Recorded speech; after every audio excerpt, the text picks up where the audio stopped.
नमस्कार दोस्तों, आपका स्वागत है ममता हिंदी कहानियाँ चैनल में। यहाँ पर आपको मिलेंगी दिलचस्प और रोचक कहानियाँ जो आपको सोचने पर मजबूर कर देंगी।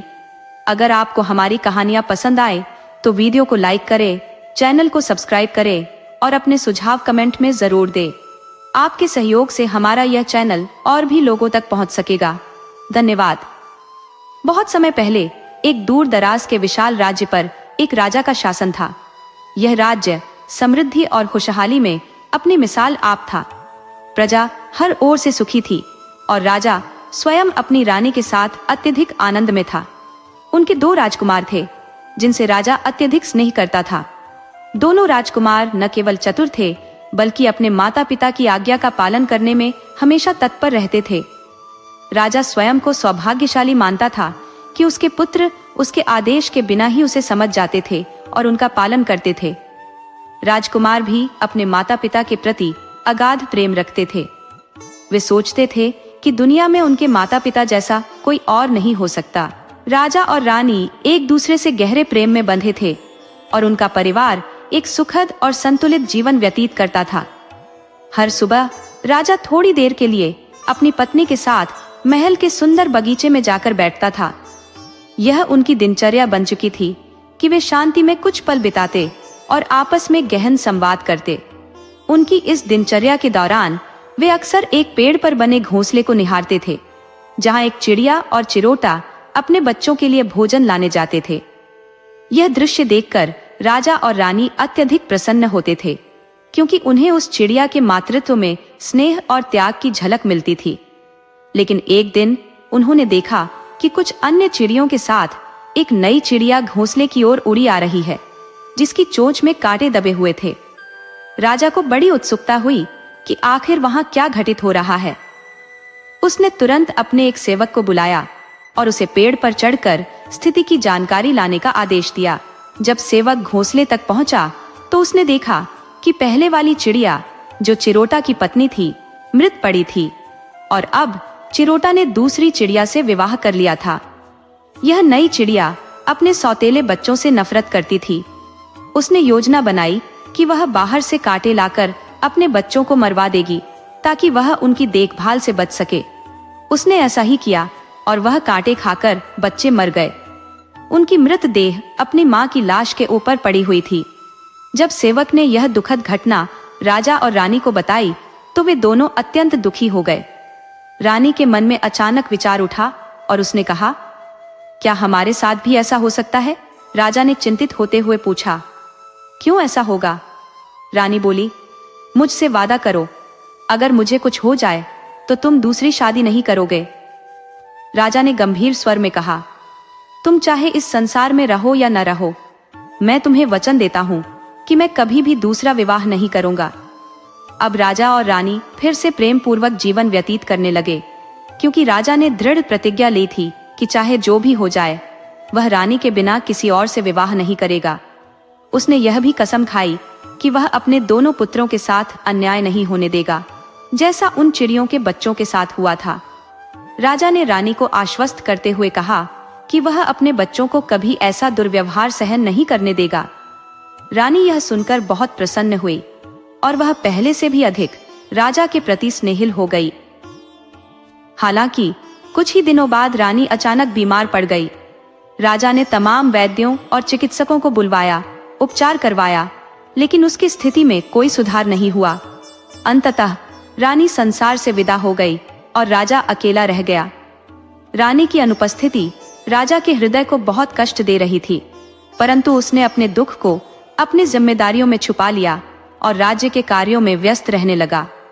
समय के साथ राजा के परिजनों और दरबारियों ने उसे दूसरी शादी करने के लिए प्रेरित करना शुरू कर दिया। वे उसे समझाने लगे कि जो होना था वह हो गया है और अब राज्य की भलाई के लिए उसे विवाह कर लेना चाहिए। राजा ने बहुत कोशिश की कि वह इस दबाव के आगे न झुके, लेकिन अंततः चारों ओर से बढ़ते दबाव के चलते वह विवाह करने के लिए तैयार हो गया। जल्द ही वजीर की बेटी का विवाह प्रस्ताव आया और राजा ने उसे स्वीकार कर लिया। उनकी शादी धूमधाम से संपन्न हुई, परंतु राजकुमारों के लिए कठिन समय की शुरुआत हो गई। नई रानी को राजकुमार बिल्कुल भी पसंद नहीं थे। वह उनसे ईर्ष्या करने लगी और उनके विरुद्ध षड्यंत्र रचने लगी।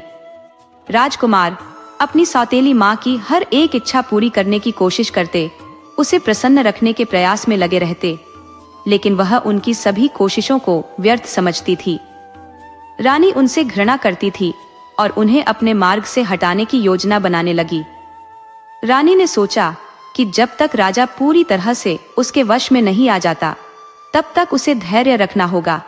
उसने धीरे धीरे राजा के प्रति अपना प्रभाव बढ़ाना शुरू कर दिया और एक दिन जब वह यह समझ गई कि राजा उसे अत्यधिक प्रेम करता है, तो उसने राजकुमारों के विरुद्ध राजा को भड़काना शुरू कर दिया। रानी ने राजा से कहा, महाराज, राजकुमार मेरे साथ अत्यधिक दुर्व्यवहार करते हैं। वे मेरी किसी बात को नहीं मानते और मुझे परेशान करते रहते हैं। मुझे सौतेली माँ कहकर अपमानित करते हैं। मैं उनसे बहुत प्रेम करती हूँ, लेकिन वे मेरी कोई इज्जत नहीं करते। राजा को यह सुनकर अत्यधिक क्रोध आया।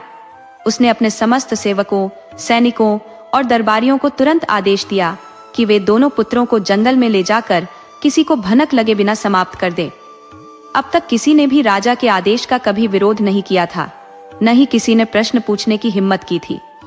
इसीलिए वे मासूम बच्चे भी सिपाहियों के साथ हंसते हुए जंगल की ओर चल पड़े, अनजान कि उनके ही पिता ने उनके मृत्यु का हुक्म दिया है। उन्हें तो यही प्रतीत हो रहा था कि आज उन्हें पिता ने जंगल की सैर के लिए भेजा है।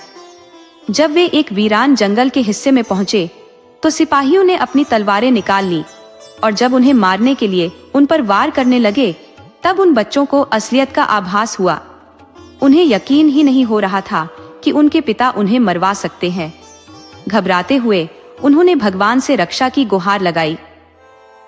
कहते हैं, ईश्वर बच्चों की पुकार बहुत जल्दी सुनता है, और वही हुआ।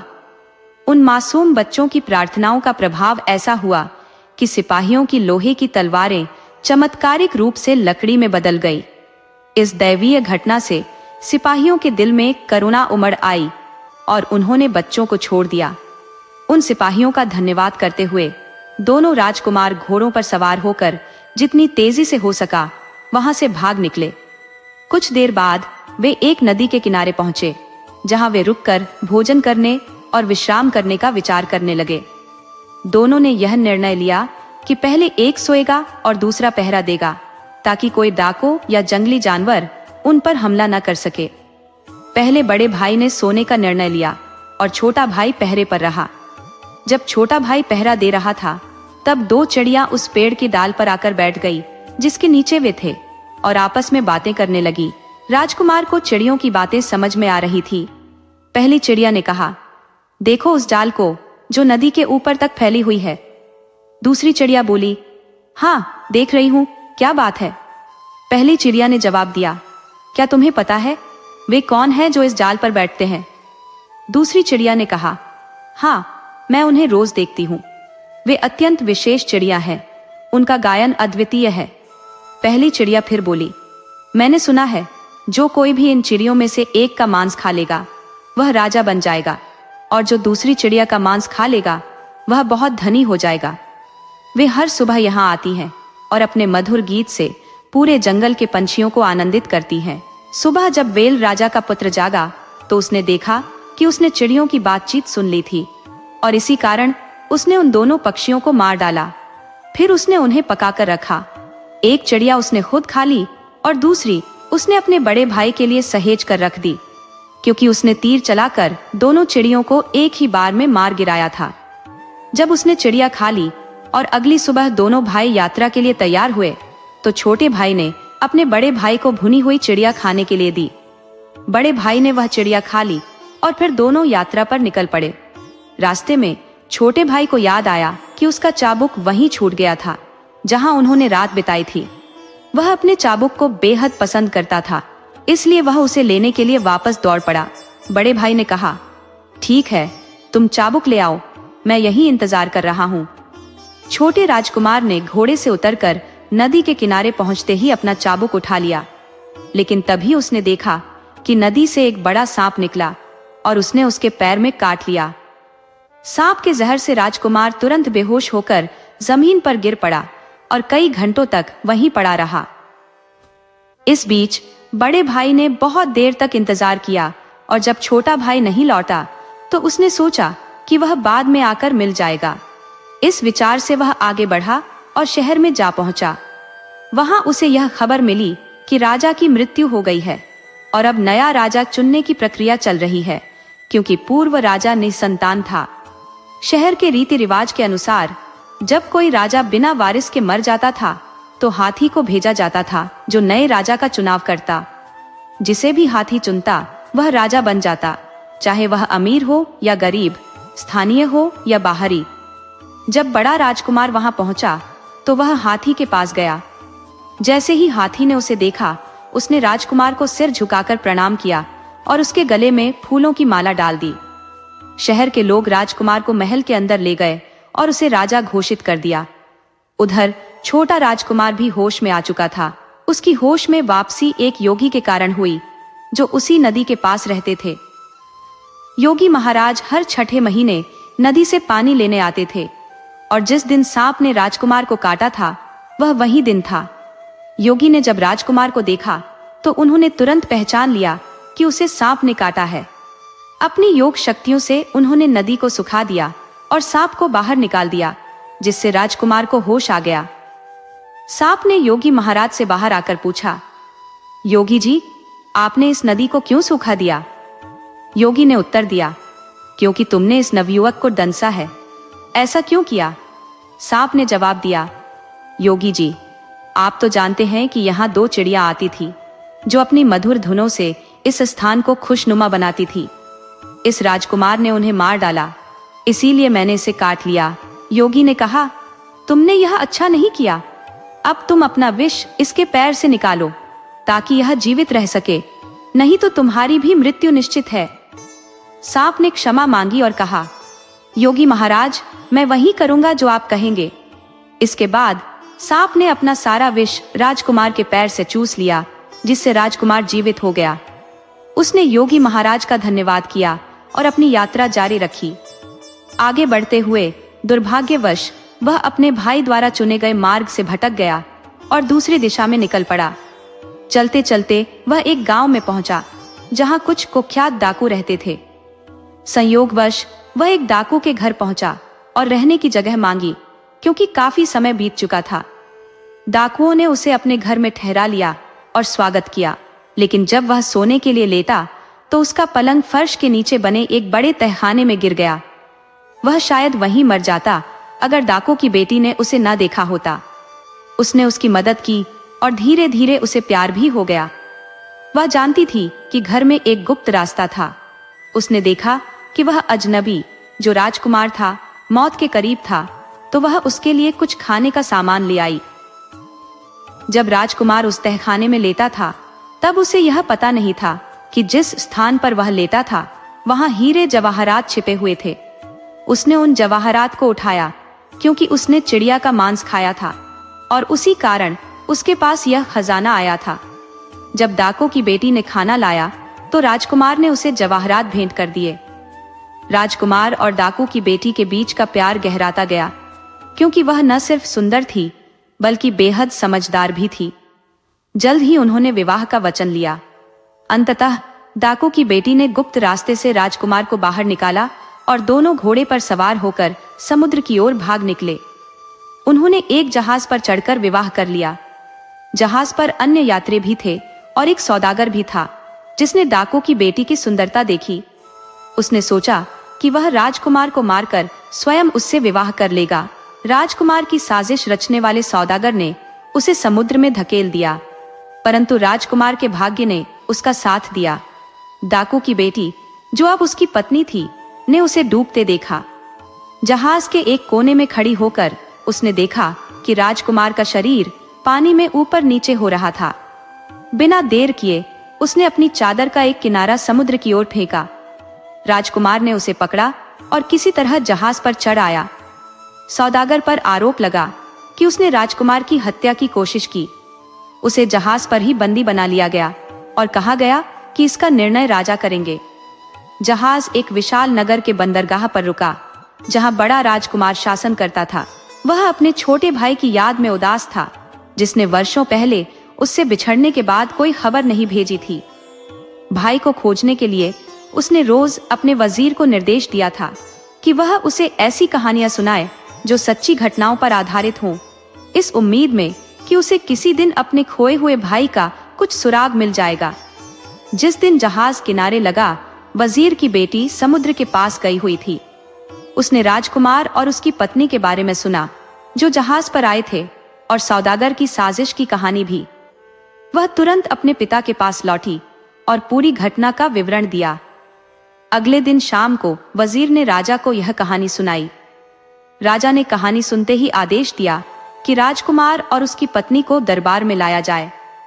राजा को संदेह हुआ कि यह उसका खोया हुआ भाई ही हो सकता है। वजीर और सेनापति ने जाकर राजकुमार और उसकी पत्नी को दरबार में प्रस्तुत किया।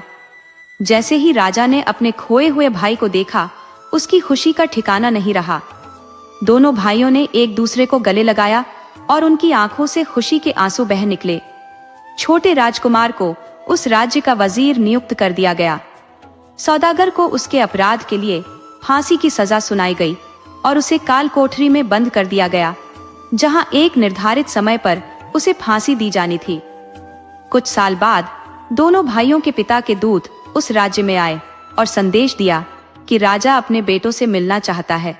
हालांकि दोनों भाई अपने नए जीवन में अत्यंत सुखी थे, परंतु अपने पिता का संदेश पाकर वे रुके बिना उनसे मिलने निकल पड़े, क्योंकि उनके दिल में अपने पिता के लिए गहरी ममता थी। सैनिक ने उन दोनों राजकुमारों को उनकी पहचान देते हुए आदर पूर्वक उठाया और बताया कि उनके पिता ने उनके बुलावे के संदेश भेजे थे। यह सुनकर दोनों भाइयों ने अपने पिता के बारे में और जानकारी मांगी। सिपाही ने कहा कि राजा को उसकी पत्नी की घिनौनी साजिश का पता चल गया था और उन्होंने अपनी पत्नी को सजा दिलवा दी। यह सुनकर दोनों भाई अत्यधिक प्रसन्न हुए और तुरंत अपने पिता से मिलने चल दिए। पिता से मिलते ही उन्होंने उन्हें गले लगा लिया। कुछ समय बाद राजा वृद्ध हो गए और उनके दोनों पुत्र उनके साथ ही रहने लगे। जब राजा का देहांत हुआ, तब बड़े राजकुमार को उत्तराधिकारी के रूप में राज्य का राजा बना दिया गया, जबकि छोटे राजकुमार को दूसरे राज्य का शासक घोषित किया गया। दोनों भाई अपने अपने राज्यों में अत्यंत सफल रहे।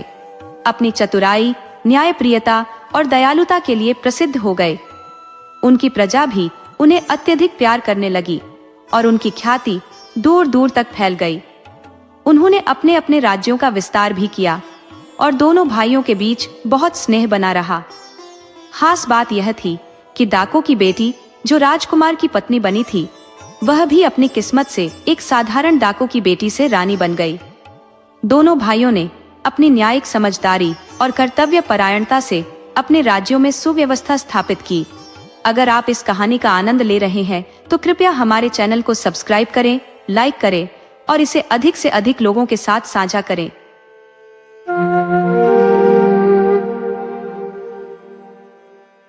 बहुत समय पहले की बात है। एक राजा था जो न्याय के प्रतीक के रूप में जाना जाता था। उसकी प्रजा खुशहाल और संतुष्ट थी, क्योंकि राजा और रानी दोनों उनकी भलाई का गहन ध्यान रखते थे। राज्य विशाल था और किसी भी प्रकार की कोई कमी नहीं थी, लेकिन राजा के हृदय को एक गहरी चिंता घेरे रहती थी। उसकी कोई संतान नहीं थी। यही चिंता उसे दिन रात परेशान करती थी और हर पावन अवसर पर राजा रानी गरीबों को भोजन कराते, वस्त्र दान करते, फिर भी उनका यह दुख कम न होता। इस जीवन के उद्वेग में एक दिन राजा शिकार के लिए जंगल निकल पड़ा। जैसे जैसे सूरज सिर पर चढ़ता गया, शिकार का कोई निशान नहीं मिला। राजा ने हर दिशा में दृष्टि दौड़ाई, परंतु कुछ हाथ न लगा। अचानक उसका घोड़ा अपनी रफ्तार बढ़ाकर तेजी से दौड़ने लगा, मानो हवा से बातें कर रहा हो, और राजा के साथ आए सैनिक पीछे छूट गए। घोड़ा उसे घने भयावह जंगल में ले गया। राजा उस जंगल में भटक गया और प्यास से उसका गला सूखने लगा। वह घने वृक्षों के बीच से रास्ता खोजने का प्रयास करने लगा, लेकिन असफल रहा। थक हार कर राजा एक आम के पेड़ के नीचे बैठ गया और छांव में उसकी आंख लग गई। गहरी नींद में उसने एक अद्भुत सपना देखा। सपने में उसने देखा कि उसके महल में एक नन्ही परी की किलकारियां गूंज रही हैं। राजा हड़बड़ाकर उठ गया और आसपास के जंगल को देखकर उदासी से भर गया। उसकी आंखों से आंसू बहने लगे। तभी पेड़ पर बैठी एक छोटी चिड़िया यह सब देख रही थी। वह राजा की पीड़ा और चिंता को भांप गई। वह चिड़िया राजा के पास आई और कहने लगी, महाराज, चिंता मत कीजिए, इस जगत में देर है, अंधेर नहीं। राजा हैरान था कि यह चिड़िया इंसानों की तरह बोल रही है। चिड़िया ने नम्रता से कहा, डरो मत महाराज, मैं आपकी सहायता के लिए आई हूँ, मैं आपके दुख से अवगत हूँ। फिर चिड़िया ने राजा को एक आम का फल देते हुए कहा, महाराज, यह फल रानी को देना, पर ध्यान रखना कि इसे कोई और न छुए। यह कहकर वह चिड़िया अदृश्य हो गई। फल हाथ में लेते ही राजा की थकान जैसे छूमंतर हो गई। वह अपने घोड़े पर सवार हुआ और थोड़ी ही दूरी तय करने पर उसे सही मार्ग मिल गया। आज उसके चेहरे पर एक अलग ही प्रकार की प्रसन्नता थी। वह अत्यंत खुश था। राजा अपनी राज्य की सीमा में प्रविष्ट हुआ और सीधा अपने महल में पहुंचा।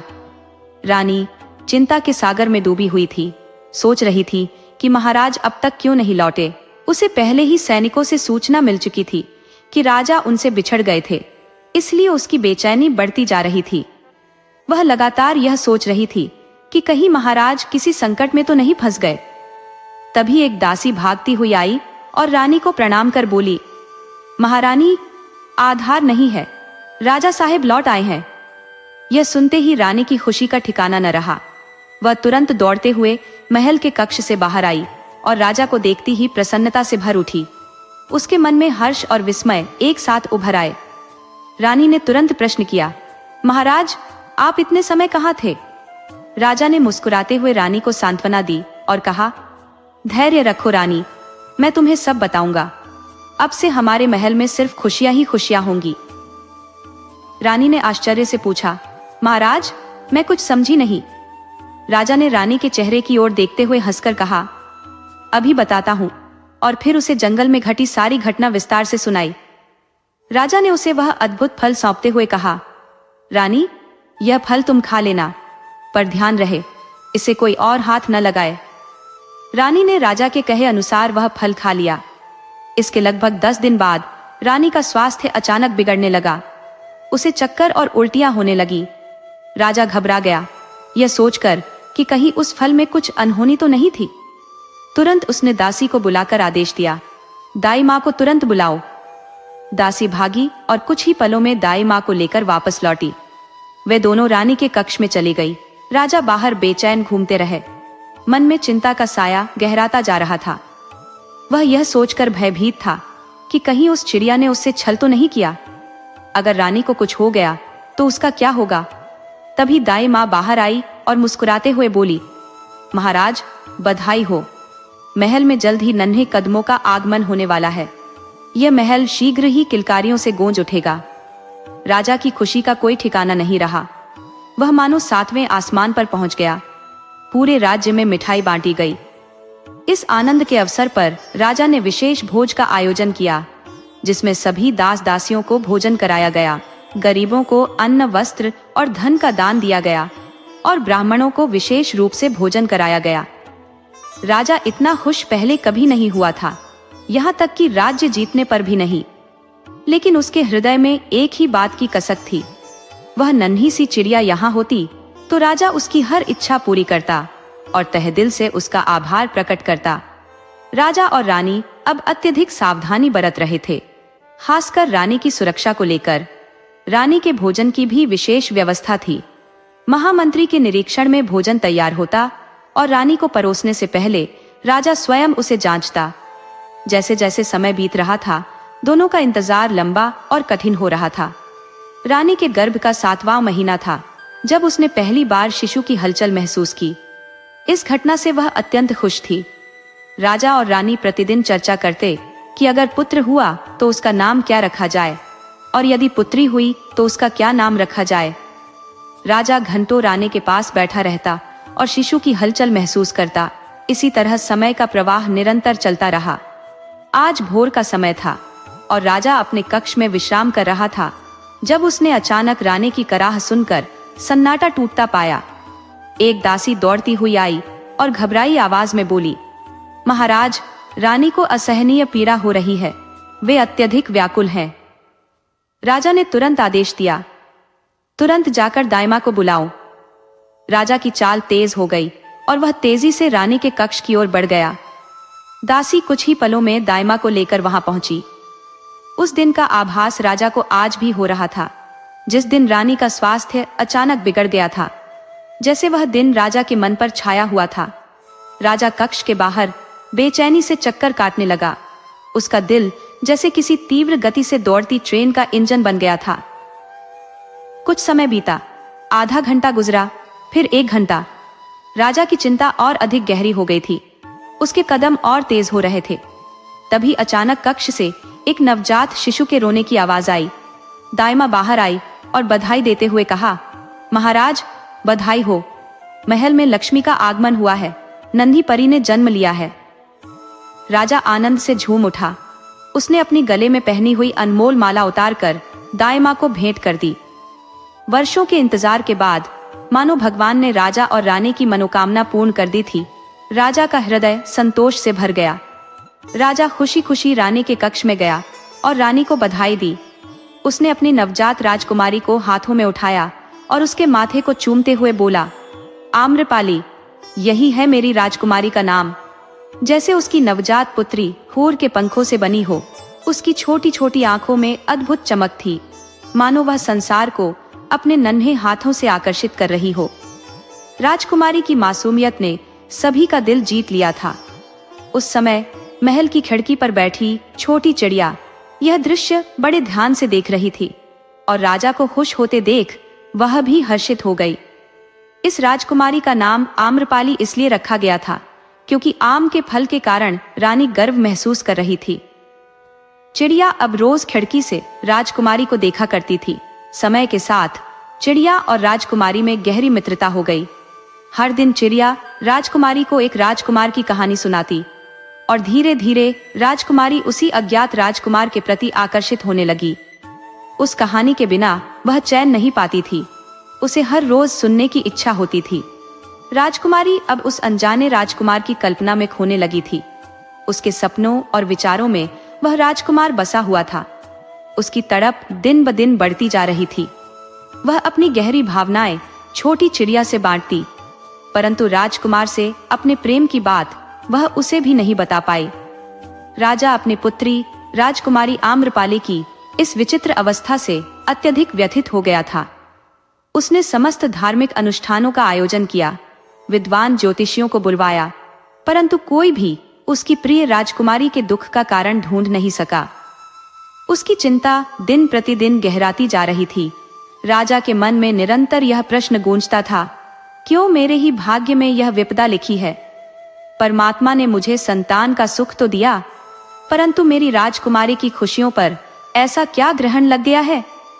उसकी चिंता देख महल में रहने वाली वह छोटी चिड़िया भी अत्यंत दुखी हो जाती थी, क्योंकि वह जानती थी कि आम्रपाली के दुख का कारण वही है। वही तो हर रात उस अज्ञात राजकुमार की छवि को राजकुमारी के स्वप्नों में लाने के लिए जिम्मेदार थी। दरअसल इस चिड़िया का पूर्व जन्म में रहस्य छिपा हुआ था। वह उस राज्य के ज्योतिषी की आत्मा थी जिसने झूठ बोलकर 2 प्रेमियों को अलग कर दिया था। राजकुमार यशेष राजा सावंत सिंह का पुत्र और पूर्व जन्म की राजकुमारी आम्रपाली, जिसे तब लतिका के नाम से जाना जाता था, उसी ज्योतिषी के झूठ का शिकार बने थे। लतिका सेनापति दिलीप साहब की पुत्री अपनी अनुपम सुंदरता, निष्ठा और काले रेशमी बालों के लिए पूरे राज्य में विख्यात थी। उसकी चाल हिरणी जैसी आकर्षक और उसका चेहरा किसी देवकन्या के समान मनमोहक था। वह अपने पिता के साथ महल में रहती थी और अपने युद्ध कौशल में भी अत्यंत दक्ष थी। राजकुमार यशेष को लतिका के प्रति स्नेह होने में देर नहीं लगी। उसके हृदय ने उसे अपनी किस्मत मान लिया था। दूसरी ओर लतिका भी राजकुमार के प्रति समर्पित हो गई थी। वह मन ही मन उसे अपना पति मान चुकी थी और उसकी आराधना करती रहती थी, परंतु उनके बीच सामाजिक भेद की दीवार खड़ी थी। लतिका राजघराने की नहीं थी, जिससे उनके विवाह की संभावना दूर होती जा रही थी। एक दिन राजा सावंत सिंह ने राजकुमार यशेष के लिए राजकुमारी मोहिनी का रिश्ता तय कर दिया, परंतु यशेष ने साफ इनकार कर दिया, क्योंकि उसने अपने और लतिका के प्रेम का सत्य अपने पिता के समक्ष रख दिया था। यह सुनकर राजा ने क्रोध से ठान लिया कि वह किसी भी स्थिति में इस रिश्ते को मंजूरी नहीं देगा, क्योंकि सेनापति की बेटी को राजकुमार की पत्नी के रूप में स्वीकारना उसकी प्रतिष्ठा के विरुद्ध था। राजकुमार ने भी प्रण कर लिया कि वह किसी और से विवाह नहीं करेगा। प्रेम में जलते राजकुमार ने कई रातें बेचैनी में बिताई और अंततः राजा ने इस रिश्ते को स्वीकृति दे दी। राजकुमार का हृदय मानो सागर की गहराई पा गया, परंतु जब राज्य का ज्योतिषी बुलाया गया और कुंडलियों का मिलान किया गया तो उसने कहा, यह विवाह संभव नहीं है। यदि ऐसा हुआ तो राज्य का विनाश निश्चित है। लतिका की कुंडली में काल दोष है और यदि उसका विवाह यशेष से हुआ तो राज्य पर प्रलय का संकट छा जाएगा। मां भवानी का कोप इस राज्य को अंधकार में डुबो देगा।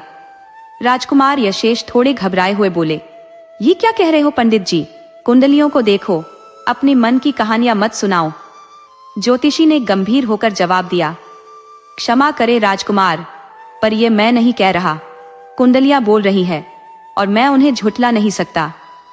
राजा अंदर ही अंदर खुश था, लेकिन दिखावे के लिए बोला, पंडित जी एक बार फिर से देख लीजिए।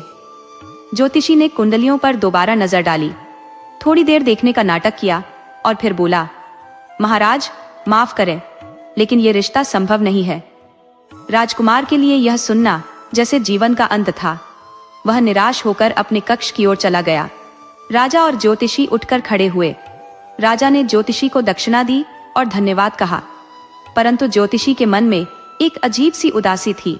वह सोच रहा था, मैं तो रिश्ते जोड़ने के लिए जाना जाता हूँ, आज मैंने क्या किया? लेकिन उसके पास कोई और विकल्प नहीं था। राजा का आदेश था और वह आदेश न मानने पर उसे दंडित कर सकता था। राजा बेहद खुश था। वह राजकुमार के कक्ष में गया और उसके पास बैठते हुए उसके कंधे पर हाथ रखा। बेटा, भाग्य में लिखा कोई नहीं बदल सकता। रोते हुए राजकुमार बोला, पिताजी, अगर किस्मत ने हमें अलग ही करना था तो फिर हमें मिलाया ही क्यों? राजा ने थोड़ी सख्ती से कहा, अगर तुम लतिका से विवाह करना चाहते हो तो ठीक है, राज्य को नष्ट होने दो, प्रजा को बर्बाद होने दो, लेकिन इतिहास ये कहेगा कि एक राजकुमार ने अपने प्रेम के लिए प्रजा को अंधकार में धकेल दिया। राजकुमार गंभीरता से सोचने लगा और फिर धीरे से बोला, मैं लतिका से एक आखिरी बार मिलना चाहता हूँ। राजा ने कहा, ठीक है। अगले दिन राजकुमार अपने घोड़े पर सवार होकर लतिका से मिलने के लिए निकल पड़ा। लतिका, जो अब अपने घर में रह रही थी, राजकुमार को देखकर बेहद खुश हुई, परंतु उसने तुरंत देखा कि आज राजकुमार के चेहरे का तेज गायब था। उसकी सूजी हुई आंखें इस बात की गवाही दे रही थी कि उसने पूरी रात नींद नहीं ली थी। लतिका ने चिंतित होकर पूछा, राजकुमार, क्या हुआ? आप इतने परेशान क्यों हैं? पर राजकुमार ने कुछ नहीं कहा, बस उसके हाथ को थामकर बोला, लतिका, अभी कुछ मत पूछो, बस मेरे साथ चलो। लतिका ने हिचकिचाते हुए कहा, पर कहाँ? राजकुमार ने उत्तर दिया, जहां तुम और मैं रह सकें, और कोई नहीं। लतिका थोड़ी उलझन में थी, पर उसने राजकुमार की बात मानते हुए कहा, ठीक है, मैं तुम्हारे साथ चलती हूँ। लतिका और राजकुमार धीरे धीरे नदी के किनारे चले जा रहे थे। घोड़े से उतरकर उन्होंने चुपचाप किनारे पर बैठने का फैसला किया। लतिका की बेचैनी अब बढ़ चुकी थी। उसने राजकुमार से कहा, बताइए, आखिर हुआ क्या है? राजकुमार गहरी सांस लेते हुए बोला, थाम लो मुझे अपनी बाहों में, मैं तुम्हारे बिना रह नहीं सकता। हर सांस में, हर धड़कन में बस तुम्हारा नाम बसा है। लतिका ने फिर पूछा, ये क्या हो गया है? ऐसे शब्द क्यों बोल रहे हो? राजकुमार की आंखों में दर्द छलक आया। मैं सिर्फ तुम्हारा हूं और तुम्हारा ही होकर मरना चाहता हूं। लतिका को झटका लगा, क्या?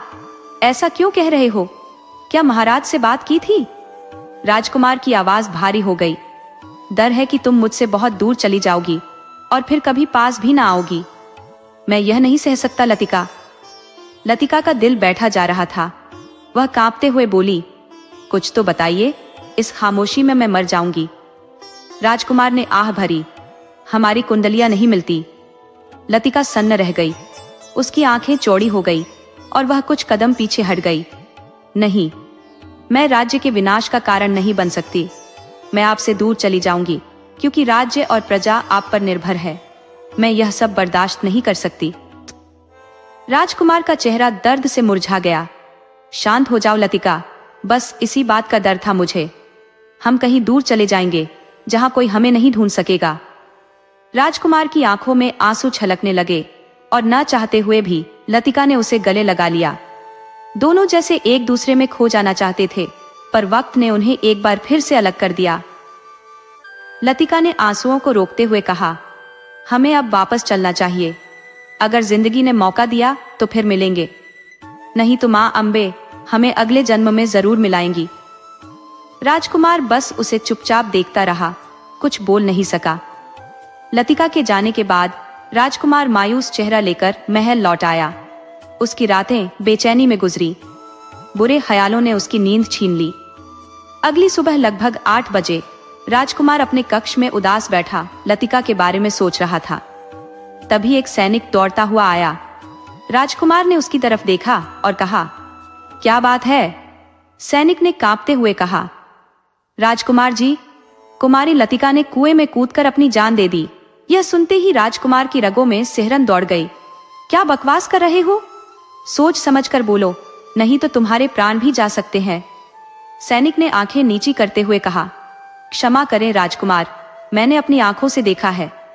राजकुमार जमीन पर बेहोश होकर गिर पड़ा, मानो किसी अनजानी पीड़ा ने उसे पूरी तरह जकड़ लिया हो। जब वह होश में आया तो उसके होठों पर सिर्फ एक नाम था, लतिका। सैनिक भागते हुए राजा और रानी को बुलाने गए। उन्होंने राजकुमार को इस हालत में देखकर चिंता में डूबते हुए तुरंत राजवैद्य को बुलवाया। राजा ने गुस्से से सैनिक पर चिल्लाते हुए कहा, तुम्हें किसने कहा था कि राजकुमार को इस हादसे के बारे में बताओ? सैनिक ने कुछ नहीं कहा, बस सिर झुका लिया। राजवैद्य ने आते ही जांच की और धीरे से कहा, राजकुमार को गहरा सदमा लगा है। अभी कहना मुश्किल है कि वह कब ठीक होंगे। यह सुनकर राजा और रानी बेहद परेशान हो गए। राजा क्रोध में बोले, ये लड़की मरने के बाद भी हमारे राज्य का पीछा नहीं छोड़ रही।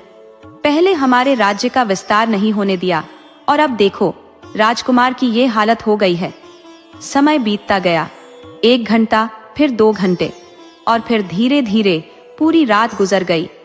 अगली सुबह जब राजा और रानी राजकुमार के कक्ष में पहुंचे तो देखा कि वह होश में आ चुका था, लेकिन उसकी जुबां पर सिर्फ लतिका का नाम था।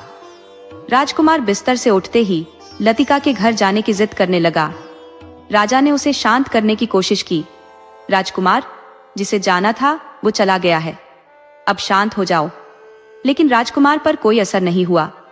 उसने घोड़े पर सवार होते ही लतिका के घर की ओर रुख किया। लतिका के घर का माहौल मातम में डूबा हुआ था।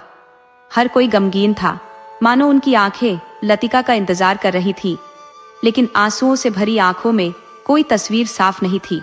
राजकुमार घोड़े से उतरकर लतिका की तस्वीर के सामने बैठ गया और फूट फूट कर रोते हुए बोला, लतिका, तुमने जीने मरने की कस्में खाई थी, फिर क्यों मुझे यूं अकेला छोड़ दिया? तुमने ऐसा क्यों किया? यह दृश्य सेनापति दिलीप साहब से देखा नहीं गया। वे धीरे से राजकुमार को संभालने लगे और उसे महल वापस ले गए। महल लौटते समय राजकुमार ने राजा और रानी की बातें सुनी। रानी कह रही थी, महाराज, यह सब आपकी वजह से हुआ है। क्यों? आपने ज्योतिषी से झूठ बुलवाया। अगर आप सच बोलते तो आज राजकुमार की यह हालत नहीं होती। यह सुनते ही राजकुमार स्तब्ध रह गया। उसकी रूह कांप उठी कि उसके अपनों ने ही उसके साथ छल किया है।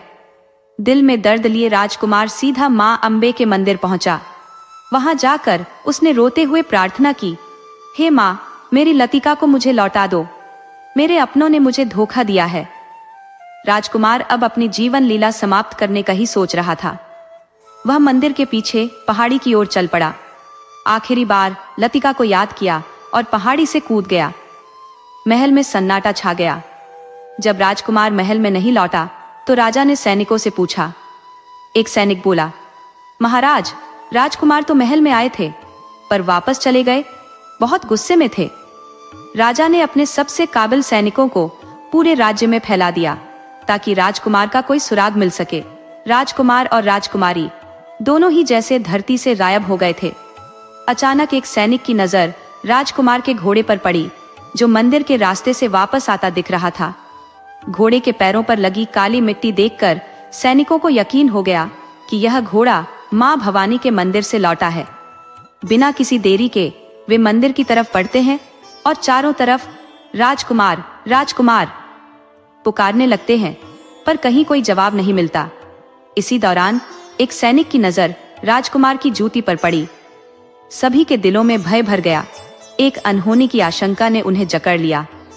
उन्होंने हिम्मत जुटाई और पहाड़ी से नीचे जंगल की ओर बढ़ने लगे, मगर बहुत खोजबीन के बाद भी राजकुमार का कुछ पता नहीं चला।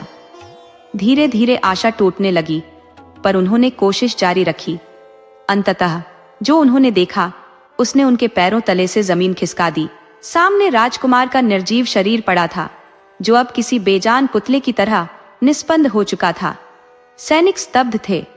ऐसा लगा मानो उनके शरीर की सारी ऊर्जा खत्म हो गई हो।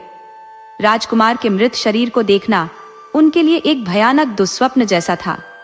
उनमें से कोई समझ नहीं पा रहा था कि अब क्या करना है, राजा को कैसे ये दुखद समाचार देंगे। भारी दिल से सैनिकों ने राजकुमार के शरीर को उठाया और राज्य की ओर वापस चल पड़े।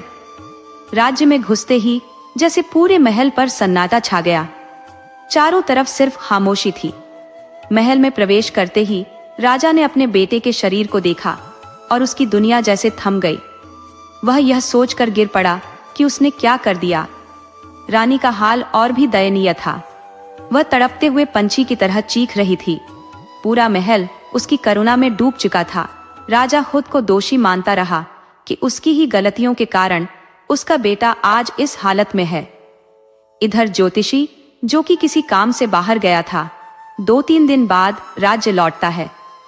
जैसे ही वह महल के नजदीक पहुंचता है, उसे चारों तरफ शोक का समंदर दिखता है। भीतर आकर उसे पता चला कि राजकुमार अब नहीं रहा।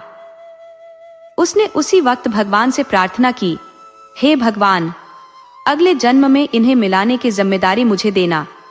मैं अपनी गलती की सजा भुगतने के लिए तैयार हूं। इस बार वह ज्योतिषी एक छोटी चिड़िया के रूप में जन्म लेता है और दोनों प्रेमियों को मिलाने की हर संभव कोशिश करता है। चिड़िया अब दिन रात योजना बनाती है कि आखिर कैसे वह दोनों को एक कर सके। चिड़िया अपनी दिव्य शक्तियों का उपयोग करते हुए राजा के मन में शिकार पर जाने का विचार डाल देती है। राजा शिकार पर निकल पड़ता है और इस बार वह अकेले ही जाता है। शिकारी की खोज में भटकते भटकते राजा सिंह राज्य की सीमा को पार करके दूसरे राज्य के घने जंगल में पहुंच जाता है। उसे यह भी एहसास नहीं होता कि वह कितनी दूर निकल आया है। जंगल के अज्ञात पथ पर आगे बढ़ते हुए एक अजीब सी अनुभूति राजा के मन में घर करने लगी, जैसे वो अपने राज्य की सुरक्षा सीमा पार कर चुका हो। अचानक ही उसे भान हुआ कि वो अनजाने में अपनी धरती छोड़ चुका है और अब एक अपरिचित स्थान पर खड़ा है। उसे महसूस हुआ कि उसका मार्ग भटक गया है और हर कदम के साथ वह और भी अधिक गहरे अंधकार में खोता जा रहा था। यह वही जंगल था जो उस राज्य का हिस्सा था जहां राजकुमारी आम्रपाली का प्रेमी राजकुमार शासन करता था, लेकिन इस तथ्य से राजा बिल्कुल अनजान था। इस भ्रम में उलझा हुआ वह बार बार अपने पिछले अनुभवों की ओर लौटता। उसे याद आया कि जब वह पहले भी शिकार के दौरान भटक गया था, तब उसके साथ कुछ शुभ ही हुआ था। इसलिए इस बार भी उसका मन निराशा से कोसों दूर था। आत्मविश्वास से लबरेज उसने सोचा कुछ अच्छा ही होगा और वह निर्बाध गति से चलता रहा। अचानक उसकी चाल रुक गई। उसके समक्ष कुछ सैनिक खड़े थे जो अपनी तलवारें थामे उसकी ओर घूर रहे थे। राजा की शाही पोशाक और उसकी शान शौकत ने सैनिकों का ध्यान आकर्षित किया, परंतु एक संदेह उनके मन में घर कर गया कि यह कोई धोखेबाज भी हो सकता है। वे उसे सवालों के बाणों से घेरने लगे। तुम कौन हो और यहाँ क्या कर रहे हो? राजा ने जैसे ही उत्तर देने की कोशिश की, उनका दूसरा प्रश्न तैयार था। वह असमंजस में खड़ा रह गया और उसकी जुबान जैसे तालों में जकड़ गई।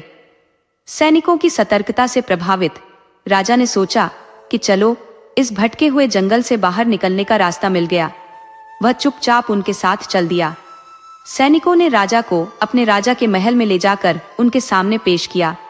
वहां का राजा की शाही वेशभूषा को देखकर आश्चर्यचकित हो गया, लेकिन इससे पहले कि वह कोई सवाल कर पाता, राजा ने अपना गुप्त कोड प्रकट किया, जिससे उसे यह आभास हुआ कि यह कोई साधारण व्यक्ति नहीं बल्कि स्वयं एक और राजा है। उसने अपने सैनिकों को तुरंत आदेश दिया, इनके बंधन खोलो और उनसे माफी मांगो। सैनिक तुरंत अपनी भूल स्वीकारने लगे और झुककर माफी मांगने लगे। फिर दोनों राजाओं ने एक दूसरे से संवाद शुरू किया। वहां के राजा ने विनम्रता से कहा, हे महाराज, आप हमारे अतिथि हैं। कृपया कुछ दिन हमारे राज्य में रहकर यहाँ की समृद्धि का अनुभव करें।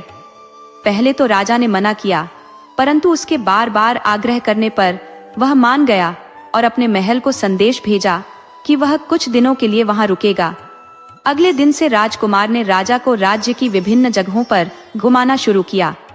हर स्थान के इतिहास और महिमा का वर्णन करते हुए वह राजा को हर बार कुछ नया सिखा जाता। राजा उस राजकुमार से अत्यधिक प्रभावित हुआ और उसे अपनी राजकुमारी के लिए योग्य वर के रूप में देखना शुरू कर दिया। जब विदाई का समय आया, तब राजा इस संबंध की बात उठाने में असमर्थ रहा, परंतु जाते जाते उसने कहा, मैं राजकुमार अभिभूत को अपने साथ ले जाना चाहता हूँ। वहां के राजा ने इसे सहर्ष स्वीकार किया। दोनों राजाओं ने एक दूसरे को धन्यवाद दिया और फिर राजा अपने राज्य की ओर प्रस्थान कर गया, साथ में नई स्मृतियां और भविष्य की उम्मीदें लेकर। रात गिर आई थी जब राजा अपने महल पहुंचा और तब तक राजकुमारी आम्रपाली गहरी निद्रा में लीन हो चुकी थी। उसे इस बात की बिल्कुल खबर नहीं थी कि महल में राजा के साथ एक अन्य आगंतुक भी आया है। जब अगली सुबह आम्रपाली जागी तो उसने अपनी परिचारिका दर्शी से पूछा, पिताजी आ गए क्या? दर्शी ने मुस्कुराते हुए कहा, हाँ राजकुमारी, और साथ में एक सुंदर राजकुमार भी पधारे हैं। राजकुमार? ये सुनते ही आम्रपाली का हृदय एक क्षण को ठहर सा गया। उसके मन में सवाल उमड़ने लगे, कहीं पिताजी मेरा विवाह तय करने के लिए तो नहीं लाए किसी और को? उसकी आंखों में चिंता की छाया साफ झलकने लगी। यह कैसे हो सकता है? मैं तो किसी और से विवाह नहीं कर सकती। लेकिन उसे क्या पता था कि यही वही राजकुमार था जिसे वह अपने स्वप्नों में देखा करती थी। राजकुमारी शीघ्रता से उठी और सीधे राजा के कक्ष की ओर चल पड़ी। राजा ने जब अपनी पुत्री को देखा तो उसका चेहरा खुशी से खिल उठा। उसने कहा, कैसी है मेरी प्यारी राजकुमारी? आम्रपाली ने जवाब दिया, हम ठीक हैं, परंतु आप इतने दिन कहाँ थे? राजा हंसते हुए बोला, मैंने तो संदेश भेजा था। राजकुमारी भी हंसी और उनके साथ राजा भी ठहाका लगाने लगा। फिर राजा ने गंभीर स्वर में कहा, रुको, देखो तो हम किसे लाए हैं। आम्रपाली मन ही मन सोचने लगी, पिताजी न जाने किस अनजान व्यक्ति को उठा लाए हैं। तभी राजा ने कहा, राजकुमार अभिभूत, यह रहे अभिभूत। आम्रपाली का हृदय धड़कने लगा। उसकी जुबान से अनायास ही निकल गया, आह। यह सुनते ही राजा और राजकुमार दोनों के मन में अनगिनत प्रश्न जाग उठे। आम्रपाली की इस प्रतिक्रिया ने उसे असमंजस में डाल दिया। राजा ने तुरंत पूछा, राजकुमारी, तुम राजकुमार अभिभूत को कैसे जानती हो? आम्रपाली के पास कोई उत्तर नहीं था। थोड़ी देर चुप रहने के बाद उसने कहा, पिताजी, वो। राजा ने फिर से पूछा, बताओ, तुम इन्हें कैसे जानती हो? आम्रपाली ने सोचा कि अब क्या कहा जाए और फिर एक बहाना बनाते हुए बोली, मेरी सहेली मधुमती, वो इन्हें जानती है। एक बार पहले हम मिले थे। राजा ने अभिभूत की ओर देखा और पूछा, आप पहले मिल चुके हैं? अभिभूत, जो इस अचानक प्रश्न से अचंभित था, सोचने लगा, मैं तो किसी मधुमती को नहीं जानता। लेकिन हालात को संभालने के लिए उसे झूठ बोलना पड़ा। जी महाराज, हम पहले मिल चुके हैं। यह सुनते ही राजा ने प्रसन्नता से कहा, अरे, यह तो अच्छा हुआ, क्योंकि आम्रपाली को अनजान लोग पसंद नहीं आते। फिर राजा ने आदेश दिया कि राजकुमारी के कक्ष से लगे राजकुमार के कक्ष में सभी सुविधाएं उपलब्ध कराई जाए और साथ ही उन्हें राज्य की सैर कराई जाए। आम्रपाली ने सिर हिलाते हुए कहा, जी पिताजी, राज्य की सैर कराने की जिम्मेदारी मेरी होगी। राजा ने हामी भर दी और सभी अपने अपने कक्षों में चले गए। रात ढलते समय आम्रपाली राजकुमार के कक्ष में गई और मुस्कुराते हुए बोली, आपने हमारे झूठ का साथ क्यों दिया? राजकुमार ने हंसते हुए उत्तर दिया, आपने भी तो झूठ बोला था ना? आम्रपाली ने उसकी बात काटते हुए कहा, हाँ, परंतु आपने हमारे झूठ का समर्थन क्यों किया? राजकुमार ने हंसते हुए कहा, मैं तो बस यही सोच रहा था कि कहीं आप मुझे किसी मुसीबत में न फंसा दें। राजकुमारी ने चुटकी लेते हुए कहा, अच्छा, खुद के बचाव में झूठ बोले हो। दोनों की हंसी में एक नया रिश्ता पनप रहा था, एक नया संवाद शुरू हो चुका था। राजकुमार थोड़े झिझकते हुए बोले, नहीं नहीं राजकुमारी जी। परंतु राजकुमारी ने हंसते हुए कहा, ठीक है, आप जल्दी तैयार हो जाइए। राजकुमार, जो भीतर ही भीतर असमंजस में थे, बोले, परंतु सुनिए तो। लेकिन राजकुमारी ने अपनी सच्चाई अब भी उनके सामने नहीं रखी। राजकुमारी के मन में हर्ष की लहर दौड़ रही थी, क्योंकि उनके सपनों का राजकुमार आज उनके साथ था। वहीं दूसरी ओर राजकुमार विचारों के समंदर में गोते लगा रहे थे, सोचते हुए, आखिर राजकुमारी ने झूठ क्यों बोला? वह हमें कैसे जानती है? किस रहस्य के कारण उन्होंने ऐसा कहा? विचारों की इस धारा के बीच वह महल के कक्ष से बाहर निकले और राजकुमारी के साथ राज्य की सैर पर निकल पड़े। रास्ते में राजकुमार ने कई बार उनसे इस बात का जिक्र किया, परंतु राजकुमारी हर बार बहाने से उसे टाल देती। दिन बीतने लगे, 1 दिन, 2 दिन, फिर 3 दिन। दोनों साथ समय बिताते, सैर करते, हंसते खिलखिलाते। धीरे धीरे दोनों का साथ एक मिठास में घुलने लगा। राजकुमारी तो पहले ही प्रेम की गहराइयों में डूब चुकी थी, लेकिन राजकुमार अभिभूत अभी उस मोहक समंदर के किनारे ही खड़े थे। राजकुमार को आम्रपाली की मासूमियत, उनकी प्यारी मुस्कान ने मोहित कर दिया था। अब ऐसा हो चला था कि न तो राजकुमारी बिना अभिभूत के रह पाती और न ही अभिभूत बिना राजकुमारी को देखे चैन पाते। प्रेम की नर्म लहरें दोनों के दिलों में हलचल मचाने लगी।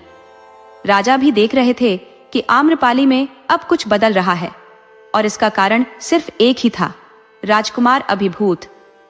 10 दिन बीत चुके थे और राजकुमार के प्रस्थान का समय आ गया था। दोनों के मन में उदासी की काली परछाई छा गई। उन्हें एक दूसरे के बिना कुछ भी अच्छा नहीं लग रहा था। राजकुमार ने राजकुमारी से आखिरी बार पूछा, अब तो बताइए राजकुमारी जी, आपने झूठ क्यों कहा? राजकुमारी ने धीरे से कहा, आप विश्वास नहीं करेंगे हमारा। राजकुमार ने कहा, बताइए तो सही। राजकुमारी ने अपने जन्म से लेकर सपनों की पूरी कहानी बयां कर दी। राजकुमार आश्चर्य से उन्हें निहारते रहे, मानो उनकी बातों पर यकीन न हो। राजकुमारी ने कहा, मुझे पता है आप यकीन नहीं करेंगे। लेकिन राजकुमार ने धीरे से कहा, ऐसा नहीं है राजकुमारी। राजकुमारी ने प्रत्युत्तर में पूछा, तो फिर कैसा है? राजकुमार ने गंभीरता से कहा, हमें आप पर पूरा विश्वास है। और फिर वह चुपचाप अपने कक्ष की ओर बढ़ गए। राजकुमारी इस व्यवहार से बेहद आहत हुई। उनके मन की आशाएं बिखर गई। राजकुमार मुझ पर भरोसा नहीं करते, उन्होंने मन ही मन कहा, और शायद कभी मेरे नहीं हो पाएंगे। वह पूरी रात इसी उधेड़बुन में पड़ी रही। सुबह हुई और राजकुमार के जाने का समय आ गया। राजकुमारी आशा भरी नजरों से राजकुमार की ओर देख रही थी, लेकिन उन्होंने कुछ नहीं कहा। क्या यह दूरी अब कभी खत्म होगी? राजकुमार ने ऐसा बर्ताव क्यों किया? राजकुमारी के सपनों की बात सुनने के बाद से ही वह अलग क्यों हो गए थे? आखिरकार राजकुमार अपने राज्य की ओर प्रस्थान कर गए, लेकिन उनके मस्तिष्क में अब भी एक ही प्रश्न घुमड़ रहा था। यह कैसे संभव है कि किसी ने बिना देखे सपनों में उसे देख लिया हो? राजकुमार धीरे धीरे अपनी सीमाओं में प्रवेश कर गया, लेकिन उसके मन में कोई अजीब सी उदासी छाई हुई थी। वह नदी किनारे चलता जा रहा था, वही नदी जहां आखिरी बार उसने और राजकुमारी ने एक साथ समय बिताया था। आज उस नदी के किनारे उसे कुछ असामान्य महसूस हुआ। जहां पहले उसे एक अद्भुत सुख की अनुभूति होती थी, आज उसे बेचैनी क्यों हो रही थी? क्या वास्तव में राजकुमारी के कहे हुए सपने सच थे? इन उलझनों के साथ वह महल की ओर बढ़ गया। महल पहुंचकर उसने न राजा से कोई बात की, न रानी से, और सीधा अपने कक्ष में चला गया। राजा रानी यह देखकर चिंतित हो उठे। राजा बोले, शायद वह थक कर आया है, इसलिए कक्ष में चला गया। चिंता न करो, शाम तक सब ठीक हो जाएगा। लेकिन शाम ढलने के बाद भी राजकुमार किसी से कुछ नहीं बोला। उसका मन अब भी अतीत की यादों में उलझा हुआ था। वह हर क्षण राजकुमारी के साथ बिताए पलों को याद करता जा रहा था। तभी एक दासी ने आकर कहा, राजकुमार, महाराज ने आपको रात्रि के भोजन के लिए बुलाया है। राजकुमार उठकर भोजन के लिए चला गया। भोजन के समय राजा ने हंसते हुए पूछा, कैसा लगा तुम्हें उनका राज्य? अभिभूत। राजकुमार ने संक्षिप्त में कहा, सब कुछ बहुत अच्छा था। राजा ने गंभीर होकर पूछा, तो फिर तुम इतने उदास क्यों हो? क्या वहां कुछ हुआ? राजकुमार ने धीमी आवाज में उत्तर दिया, नहीं, कुछ नहीं हुआ, बस थोड़ी थकान है। राजा ने कहा, थकान? तुम एक राजपूत हो, इतनी आसानी से थक कैसे सकते हो? इस पर रानी ने बीच में बात काटते हुए कहा, महाराज, आप भी आते ही ऐसे सवाल जवाब क्यों करने लगते हैं? पहले खाना तो खाइए।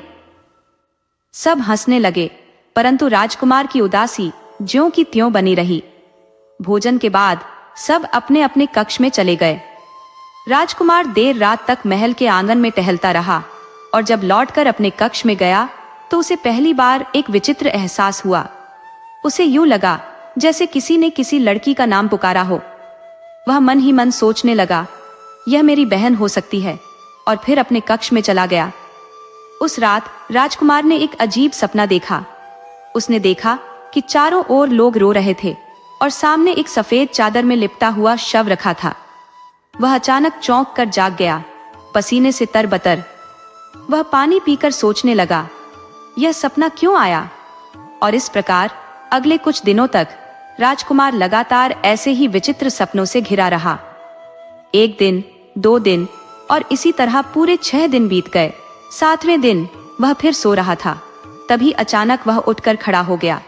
उसके पैर कांपने लगे क्योंकि अब उसे सपनों में अधूरी कहानियां दिखने लगी।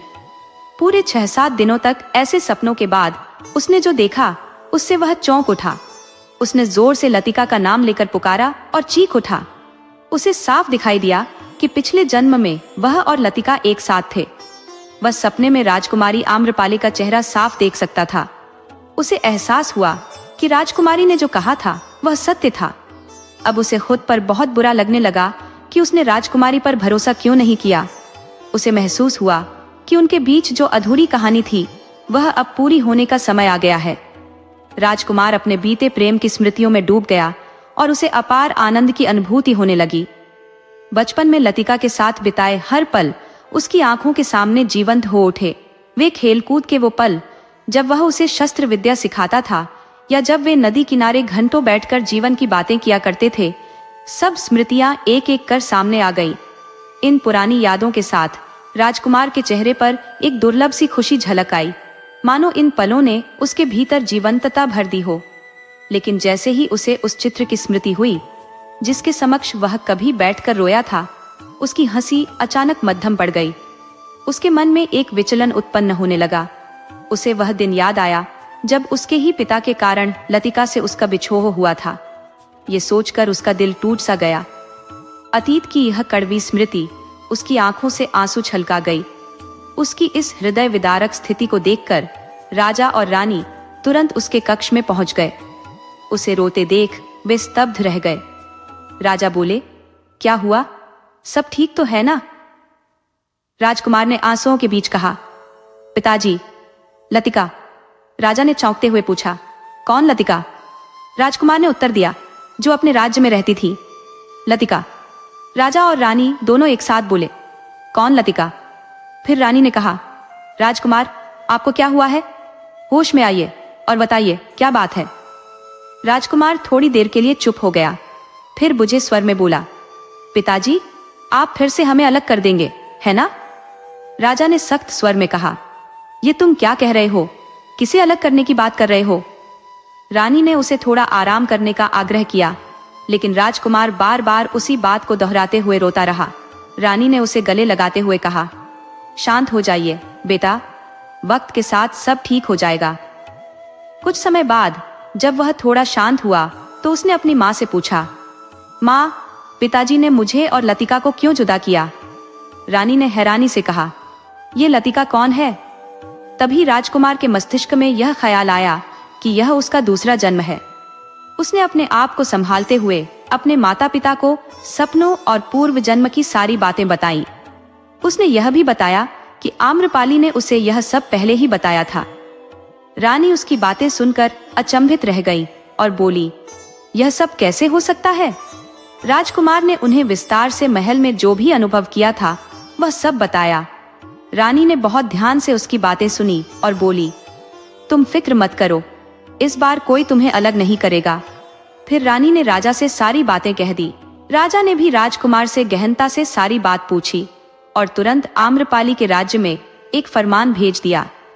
इस खबर को सुनकर आम्रपाली और उसके पिता बेहद प्रसन्न हुए। पूरा महल खुशियों से भर उठा। कुछ ही समय बाद राजा और राजकुमार आम्रपाली के राज्य में पहुंचे। वहां दोनों महलों में खुशी की लहर दौड़ गई और अंततः राजकुमार और आम्रपाली का विवाह संपन्न हो गया। यह बंधन एक अपूर्ण कहानी का पूर्ण समापन था। छोटे ज्योतिषी, जिनकी भूमिका इस कहानी को पूरा करने में महत्वपूर्ण थी, अपने कर्तव्य से मुक्त हो गए। इस प्रकार लतिका और राजकुमार की अधूरी प्रेम कहानी को पूर्णता मिली। अगर आपको हमारी यह कहानी पसंद आई हो तो कृपया हमारे चैनल को लाइक, सब्सक्राइब और शेयर करें।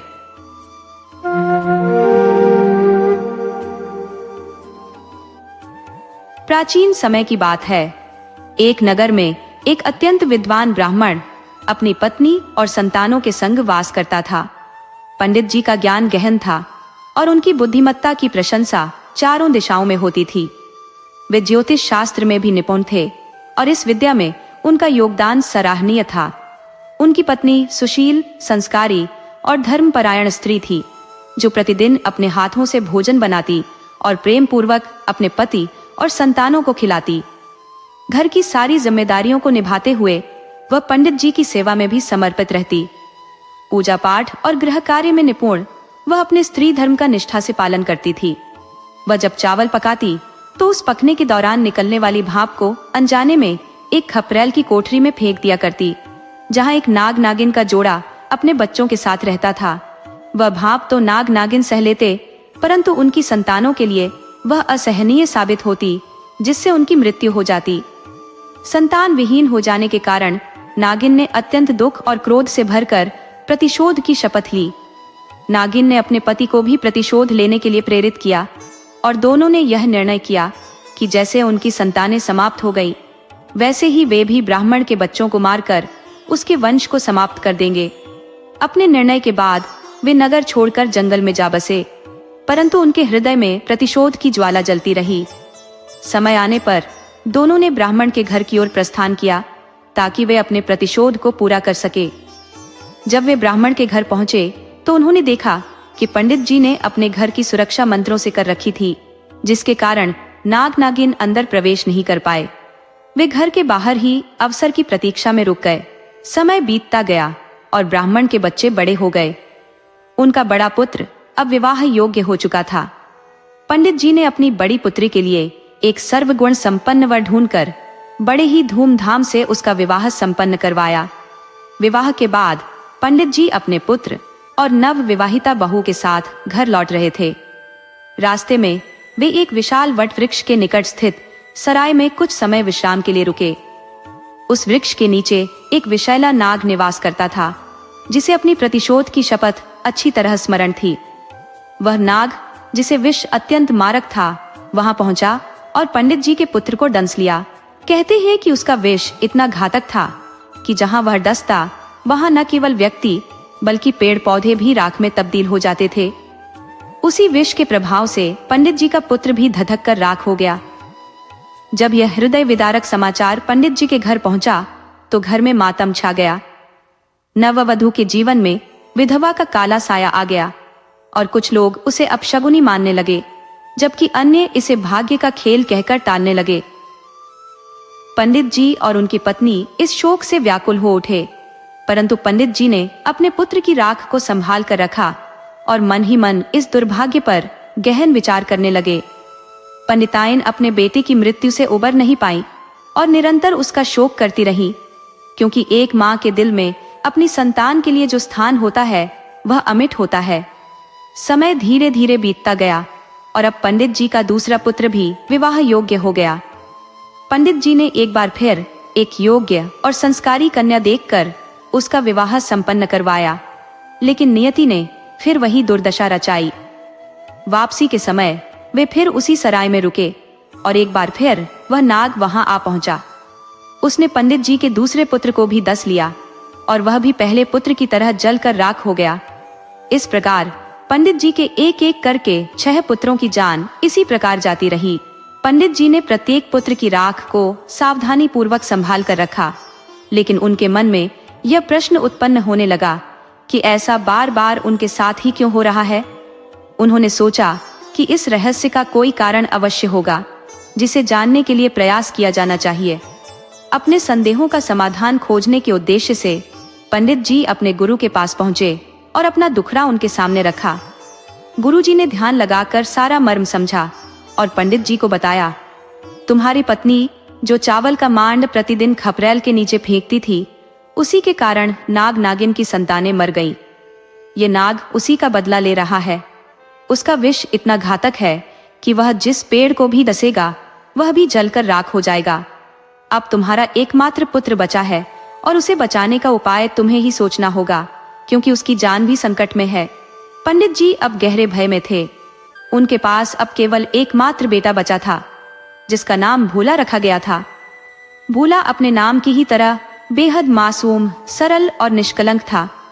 जैसे जैसे वह बड़ा होता गया, उसकी उम्र विवाह योग्य हो गई और उसके लिए रिश्ते आने लगे। लेकिन पंडित जी को अपने गुरु की बातें याद आ जाती थी और वे हर बार रिश्ते को टाल देते। उन्हें चिंता थी कि कहीं जो दुर्भाग्य उनके 6 बेटों के साथ हुआ वह भोला के साथ भी न हो। मगर वे जानते थे कि शादी तो करनी ही पड़ेगी, पर उन्हें यह भय सता रहा था कि नाग, जिसने उनके पहले बेटों को मार डाला था, शादी वाले दिन भोला को भी नहीं छोड़ेगा।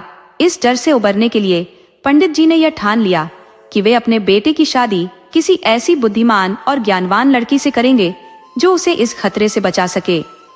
ऐसी लड़की की तलाश में वे एक दिन नदी पार कर एक दूसरे गांव गए। वहां उन्होंने कुछ लड़कियों को देखा जो हंसी मजाक करती हुई जा रही थी। पंडित जी ज्योतिष विद्या के जानकार थे और किसी के ललाट को देखकर उसके गुण और स्वभाव को पहचान सकते थे। उन लड़कियों में से एक, जिसका नाम शांता था, उन्हें अपने पुत्र के लिए उपयुक्त लगी, लेकिन पंडित जी ने सोचा कि उसकी ओर परीक्षा ली जानी चाहिए। जब लड़कियां नदी पार करने लगी, तब पंडित जी भी उनके पीछे पीछे चलने लगे। नदी में पानी कम था, इसलिए लड़कियों ने बिना नाव के नदी पार करनी शुरू कर दी। पंडित जी ने नदी पार करते समय अपने पैरों में जूते पहन लिए। इस पर सभी लड़कियां हंसने लगी और कहने लगी, देखो ये व्यक्ति तो पागल है, इतनी गर्मी में जूते उतार कर चला और अब पानी में चल रहा है तो जूते पहन लिए। तब शांता बोली, नहीं, ये व्यक्ति पागल नहीं है, बल्कि बहुत ही ज्ञानी है।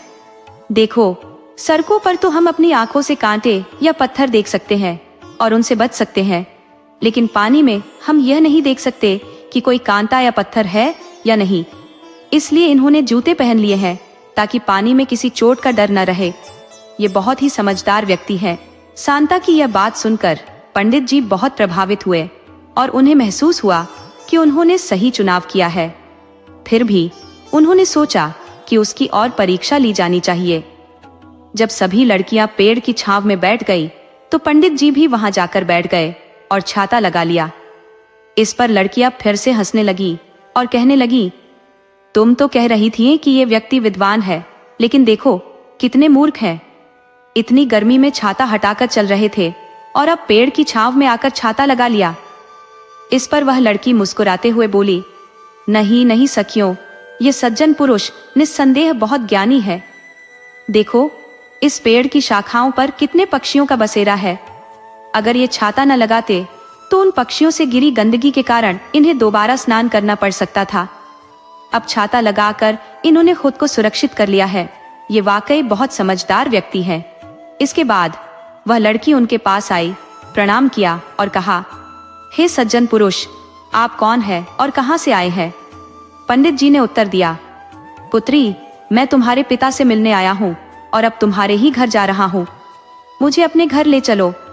लड़की ने थोड़ी झिझक के साथ कहा, आप ब्राह्मण हैं और मैं तो एक धोबी की बेटी हूँ, फिर आप मेरे घर कैसे चल सकते हैं? पंडित जी ने मुस्कुराते हुए कहा, हाँ, मैं तुम्हारे ही घर आया हूँ। मुझे तुम्हारे पिता से ही बात करनी है, इसलिए मुझे अपने घर ले चलो। लड़की ब्राह्मण को लेकर अपने घर पहुंची। उस वक्त उसके पिता घर पर नहीं थे। लड़की ने उन्हें आसन दिया और जलपान कराया, मगर पंडित जी ने स्पष्ट कर दिया, जब तक तुम्हारे पिता से बात नहीं हो जाती, मैं तुम्हारे घर का अन्न जल ग्रहण नहीं करूंगा। कुछ समय बाद लड़की के पिता घर लौटे। उन्होंने पंडित जी को तुरंत पहचान लिया, क्योंकि पंडित जी की प्रसिद्धि दूर दूर तक थी। उन्होंने पंडित जी का आदर पूर्वक स्वागत किया और जलपान के लिए आग्रह किया।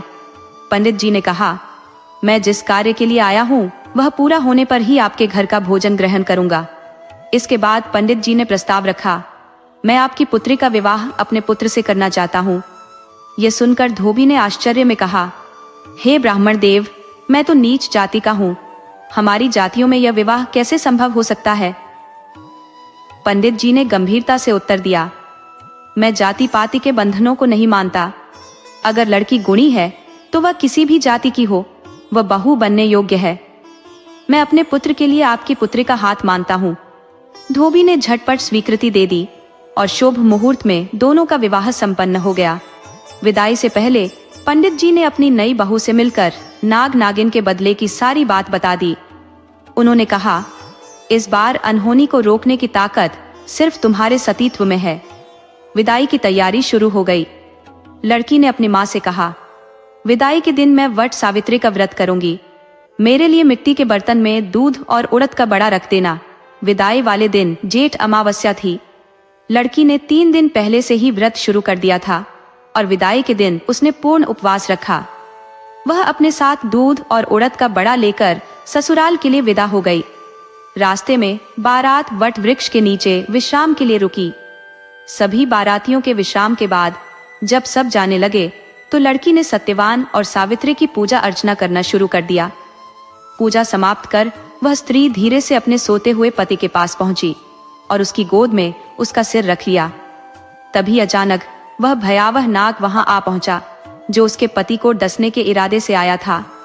जैसे ही नाग ने उसके पति को डसने का प्रयास किया, उस नारी ने व्रत के तप से अर्जित शक्ति का प्रयोग कर उसे फन से पकड़ लिया और उसकी तीखी फुंकार को मिट्टी के बने बर्तन में डुबा दिया। उसके शरीर को उसने अपने पैर के नीचे दबा लिया ताकि वह न हिल सके, न ही कोई और चालाकी कर सके। नाग जब उस मिट्टी के बर्तन में रखे दूध और बड़े को खाने लगा तो उसमें इतनी भी ताकत नहीं बची कि वह उस स्त्री को डस सके। उसकी सारी शक्ति उस स्त्री के सम्मुख विफल हो गई।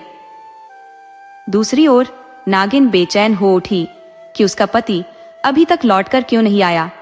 वह जानती थी कि उसका पति ब्राह्मण के पुत्र को डसने गया था, फिर इतनी देर क्यों हो गई। नागिन, जो सत्यवती नक्षत्र के प्रभाव के कारण नदी पार नहीं कर सकती थी, किनारे से ही यह दृश्य देख रही थी। सत्यवती नक्षत्र में नागिनें नदी के जल को नहीं छू सकती, अन्यथा उन्हें 7 जन्मों तक निसंतान रहना पड़ता। नागिन ने देखा कि उसकी पति नारी के नियंत्रण में है, न हिल पा रहा है और न ही डोल पा रहा है। क्रोधित होकर नागिन दूर से ही चिल्लाई, अरे अभागी स्त्री, मेरे पति को छोड़ दे, वरना जिस तरह मैंने तेरे सारे जेठों को मारा है उसी तरह तुझे और तेरे पति को भी खत्म कर दूंगी। उस नारी ने शांत चित्त से कहा, पहले मेरे सभी जेठों को जीवित कर, फिर मैं तेरे पति को छोड़ूंगी। नागिन ने हठपूर्वक कहा, पहले मेरे पति को छोड़, तब मैं तेरे मरे हुए जेठों को पुनः जीवित कर दूंगी। ये विवाद काफी देर तक चलता रहा, पर जब नागिन ने देखा कि वह नारी उसके पति को छोड़ने के लिए राजी नहीं है तो उसने हार मान ली। उसने अपने एक साथी नाग को आदेश दिया, जाओ नागलोक से अमृत लेकर आओ। नाग ने तुरंत अमृत लाकर उस नारी को दे दिया। उस नारी ने अमृत अपने मृत जेठों की राख पर छिड़का और सभी जेठ जीवित हो गए।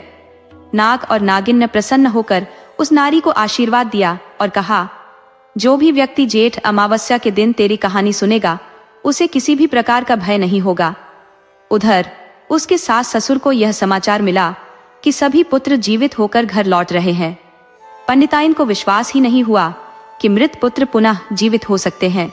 छत पर चढ़कर उसने देखा कि सभी पुत्र दूल्हों के वेश में घर लौट रहे थे।